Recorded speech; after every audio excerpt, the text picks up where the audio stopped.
Got a chance to see Arcane Season 2 episodes 4 through 6. Let's talk about them right now.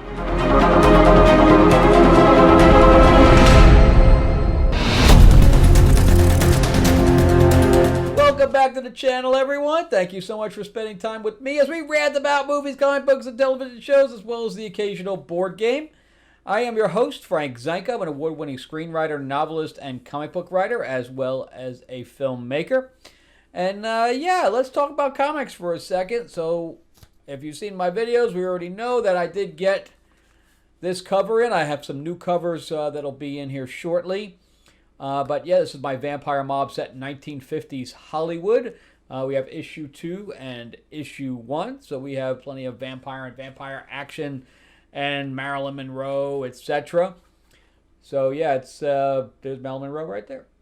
So it's about a lounge singer that gets turned by a vampire, but she doesn't know which one because there's two heads of two families that are running LA at the time, and she doesn't know which one turned her, and she had to leave her child that she just gave birth to, because she was afraid that she was going to hurt it. So she leaves for 60 years to amass her own power struggle, so she can come back and then wreak havoc on them. So we have a whole vengeance thing going on.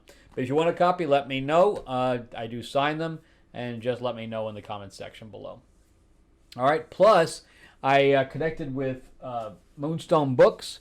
So Timothy Zahn, who created Thrawn, is going to be one of the writers, along with Kevin J. Anderson and Brandon Easton and more, for the new Green Hornet anthology. It's going to be amazing. You can check out the link in the description below, and you'll be able to find the link to sign up for notifications when we launch early next year. It's going to be great. There's a whole lot. Bill Willingham's on there with the cover art is going to be by Matt Wagner of Grendel fame and Batman. It's really a good setup, and there will be signatures and stuff like that as well. All right, so again, just check out the link in the description below, and it's easy sign up the thing for Kickstarter. All right, so let's jump into Arcane Season 2. I already kind of felt in the first 3 episodes that this was not the same show that we had from the previous season.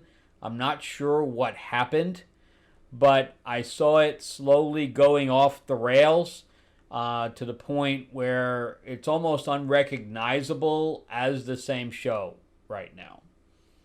And I almost wish they had not made this season.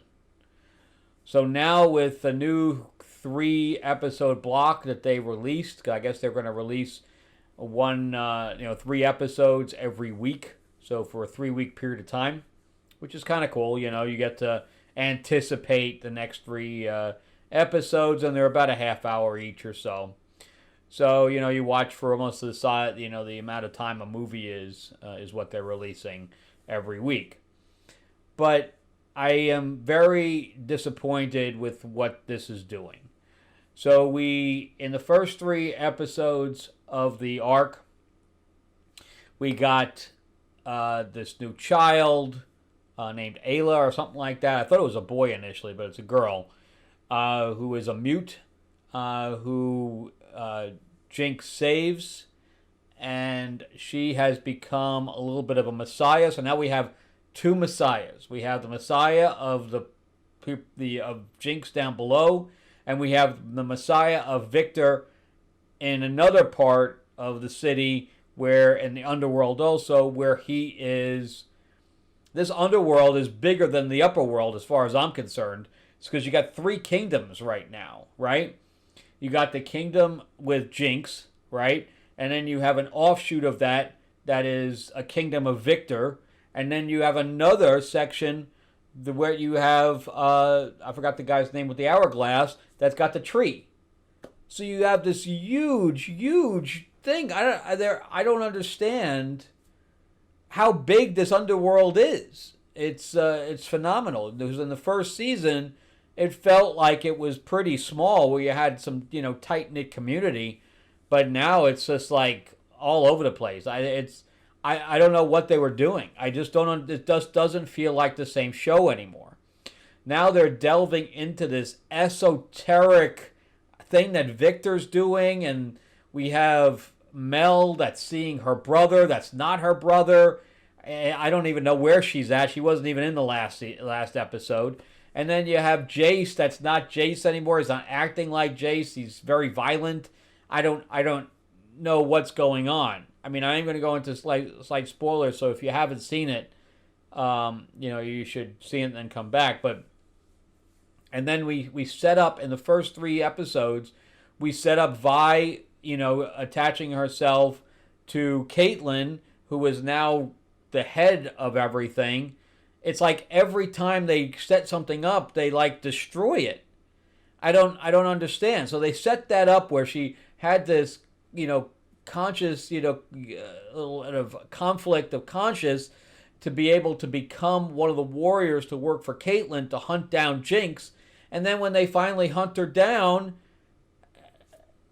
Vi again abandons everything and becomes a fighter. So it's like, why set that up to begin with when there was no payoff for it? We had a battle with Jinx, and then nothing. It's all forgotten. That was the whole point of season 2. Was supposed to be the battle between Vi and Jinx. That was the whole reason we came into season 2 excited to see this payoff where Vi was going to join Caitlyn and her team in the upper ground, and Jinx was going to be, the leader of the underground, and we were going to have this big battle. That's what we were expecting. Instead, like always, they decide that they are going to subvert expectations and give us something we don't want at all. This plot is so diluted now that I really don't care what happens anymore. I just don't care. And I went from season 1, I love these characters. I think they're great, to the point where I don't give a shit anymore. So you set up Victor, you set up Jace being this character, that character's gone. And this is a spoiler as well, so I'm just warning you ahead of time. And then they bring Vander back as a monster. What are you thinking? That man died as a hero. There was no reason to bring him back whatsoever. That, again, destroys his whole arc in the first season. That he was there to protect the girls. He did his best, but ultimately failed because Jinx ended up, or at that time Powder, ended up just, making this huge error.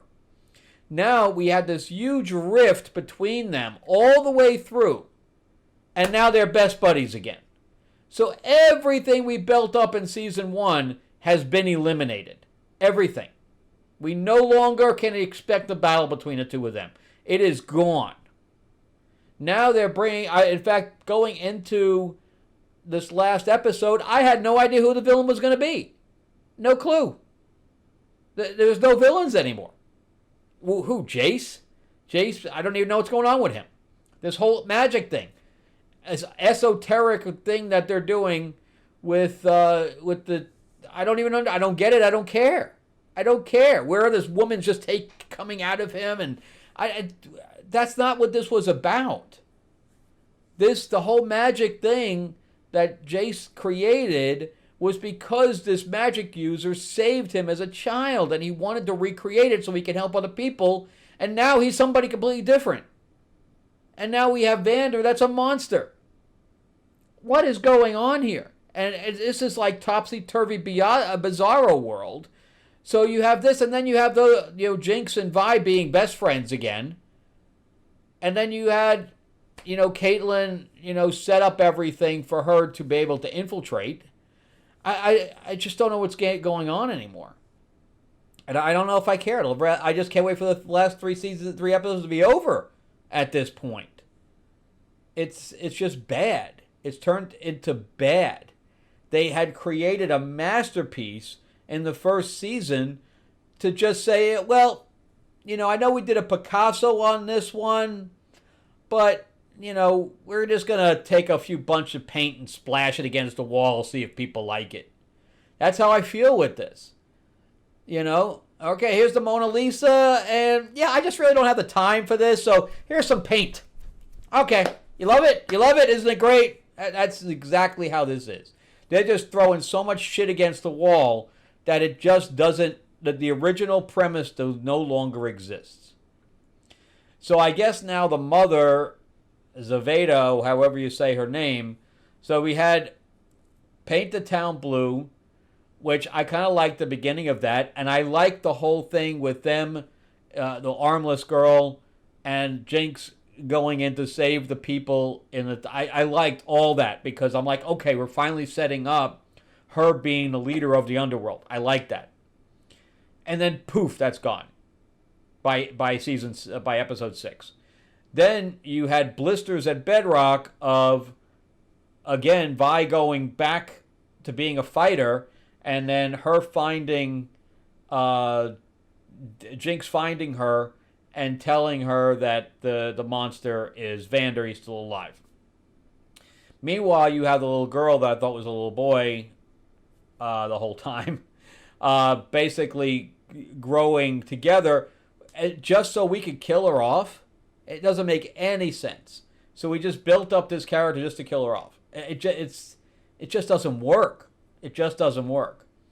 And then the message hidden in the pattern, which is episode 6, is just them hanging out in Victor's thing. Jace just happening to show up there and get portaling there so he can kill Victor or badly wound him. And then we have the whole starting of the battle with Zaveda. That's it.